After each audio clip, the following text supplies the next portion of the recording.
জন্য পিয়া দিদির সাথে মুড়ি ভাজবো। পুতুলের জন্য ছোটদের নিয়ে আমার ছোট্ট উনুনে মুড়ি ভাজা। আজকে আমরা প্রথম পুতুলের জন্য মুচমুচে মুড়ি ভাজবো। তার জন্য চাল আর লাল বালু নিয়ে চলে এসেছি। প্রথমেই আমরা মুড়ি ভাজা চালের ওপর হালকা লবণ ছিটিয়ে দিব আর জল দিয়ে কিছুক্ষণ মাখিয়ে রাখবো।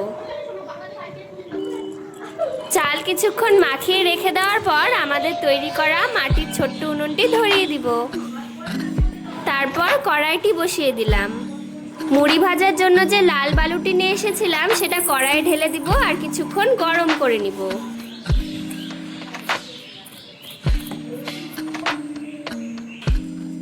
বালুটি গরম হয়ে গেলে আমাদের মুড়ির চালগুলো অল্প অল্প করে কড়াইয়ে ছেড়ে দিব।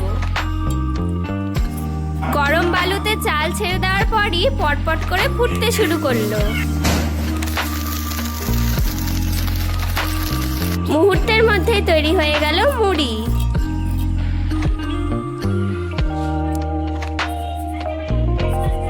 এবার মুড়িগুলোকে বেছে বেছে একটা মাটির সরার মধ্যে তুলে নিচ্ছি।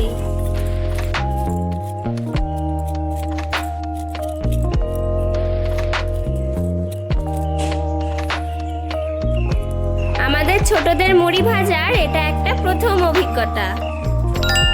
তো দেখো, সমস্ত মুড়ি একটা মাটির সরায় ঢেলে নিয়েছি। এবার চানাচুর দিয়ে মুড়িটাকে মেখে নিব। এবার ওপর দিয়ে একটু সর্ষের তেল দিয়ে দিলাম। এবার দিয়ে দিব সামান্য একটু লবণ, সঙ্গে একটি কাঁচা লঙ্কা। ব্যাস, পুতুলের মুড়ি রেডি।